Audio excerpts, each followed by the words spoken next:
batu bara pun kita sudah harus sangat hati-hati. Jadi kurang lebih kita sekarang sedang mempersiapkan 5% itu bisa diisi oleh pellet dari sampah. Sudah ada contohnya di beberapa. Saya sudah minta Pak Menko Maritim karena energi di bawah beliau itu supaya sudah mulai diisi batu bara untuk PLTU itu disubstitusi dulu dengan sampah walaupun bertahap. Setahu saya kalau izin baru untuk tenaga listrik dengan batu bara itu sudah nggak ada sebetulnya sejak tahun 2017. Tapi ini kan otoritasnya Menteri SDM ya, tapi pada konteks batu baranya kami sudah membicarakan di tingkat Menko bahwa itu akan disubstitusi kira-kira 5% lah dari pellet yang dari sampah yang sekelas kira-kira batu bara muda. Jadi kita lagi usahakan.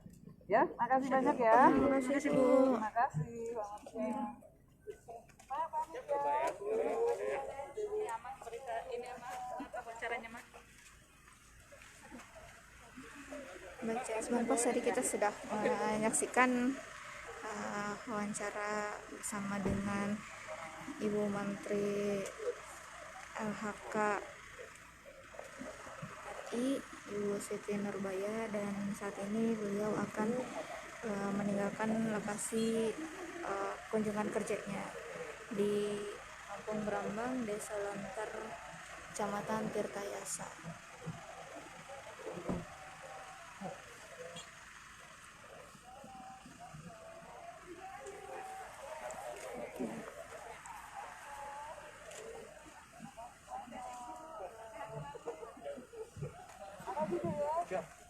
Iya Bu, hati-hati Bu.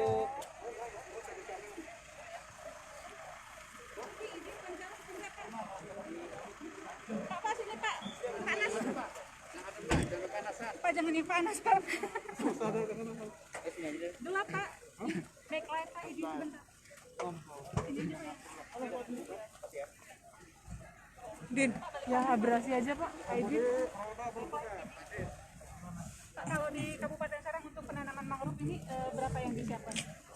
Sebetulnya kan kita program tahun sekarang di dalam di LH itu tidak nanam mangrove, tapi kita biasanya kerjasama dengan beberapa perusahaan yang dia punya kepentingan di dalam hal peningkatan pengelolaan lingkungan hidup, apa dan dinamakan dengan proper gitu ya. Tahun sekarang itu kalau tidak salah dari yang sudah dilakukan sampai sekarang itu ada 3 perusahaan yang nanamnya di desa Susukan gitu ya. Masing-masing ada 2000 batang mangrove masing-masing perusahaan itu. Itu mungkin. Pak, harganya sendiri seperti apa sih? Kan menurut warga juga tambak-tambak mirisnya terabrasi gitu ya. Apakah penanaman mangrove juga harapannya untuk mencegah? Nah, betul. Jadi sebetulnya kan fungsi daripada mangrove itu fungsinya adalah untuk bisa menahan arus gelombang. Salah satu fungsinya. Fungsi yang lain mungkin masih banyak, termasuk mungkin juga tempat bertelur ikan dan sebagainya. Jadi kalau memang masyarakat sudah mempunyai pengetahuan terhadap bahwa mangrove ini punya fungsi sebagai penahan abrasi, itu mungkin harus masyarakat harus bisa menerimanya, kan begitu. Ini sebagai salah satu alternatif di dalam mencegah terhadap abrasi itu gitu.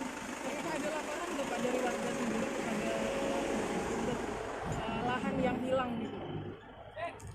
Pernah ada. Memang kan ini sudah hukum alam ya. Apabila di suatu daerah itu ada semacam penambahan luasan lahan dengan melakukan reklamasi, pasti secara alam pasti ada yang tergerus, gitu. Pasti ada bagian-bagian yang tergerus. Makanya mungkin salah satu upaya yang dari laporannya disampaikan bahwa bisa abrasi, kita pemerintah daerah itu merencanakan untuk bisa paling tidak itu mencegah lebih luas daripada abrasi ini. Tadi kan ada breakwater penahan gelombang.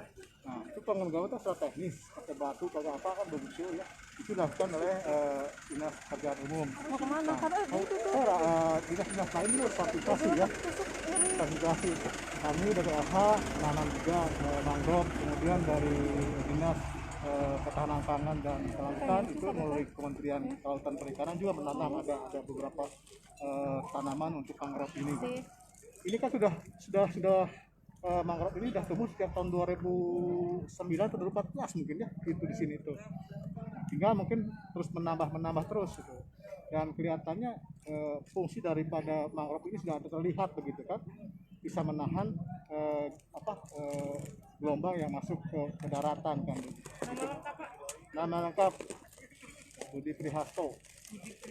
MM. Ya, Dinas Kabupaten Serang. Berdasarkan garis pantai yang dimiliki Kabupaten Serang sendiri, untuk kondisi mangrove itu menurut dari Dinas Lingkungan Hidup sendiri sudah memenuhi atau memang masih dirasa kurang, Pak? Sebetulnya sudah hampir memenuhi semua ya, hampir memenuhi, hanya mungkin karena mangrove itu kan tidak tanaman hidup, ada yang mati kan begitu, itu biasanya kita menambah yang itu ya. Kemudian mungkin ada pengembangan lebih lanjut, bisa ke tadi ada kegiatan bisa peseri, jadi antara mangrove dengan ikan bandeng nanti ditambah seperti itu nanti untuk pengembangan mangrove sendiri kan ya. Kalau berapa hektar Pak kalau untuk di Kabupaten Serang sendiri yang sudah tertanam mangrove? Kebetulan yang di sini itu ada sekitar berapa? 78 ditambah 13 kalau tidak salah itu 90 hektaran gitu. Ada target 7,8 garis pantainya 7,8 km. Ada target berapa hektar lagi Pak? Ya, nanti kita lihat, karena kita evaluasi dulu ya, evaluasi sepanjang ini apakah masih ada nggak gitu. Yang jelas tadi yang untuk mengganti yang mati-mati itu palingnya itu. Hanya sebatas restorasi berarti? Ya. Belum ada untuk penambahan atau penanaman baru? Di KDLH sendiri belum, tapi dinas lain sudah masuk, itu kan Kementerian Perikanan Kelautan itu dia masuk ke situ ke tambaknya gitu. Kan kalau tambak itu urusannya dengan LH, dengan Dinas Perikanan gitu. Kalau LH mungkin kaitan dengan abrasinya itu. Berarti sudah sesuai Pak istilahnya? Ya, misalnya. Terima kasih Pak. Ya, mangga. Ya, Ceskan Pos. Barusan kita wawancara dengan Kepala Dinas Lingkungan Hidup Kabupaten Serang, Bapak Budi Prihasto. Dan ini suasana setelah dilakukan kunjungan.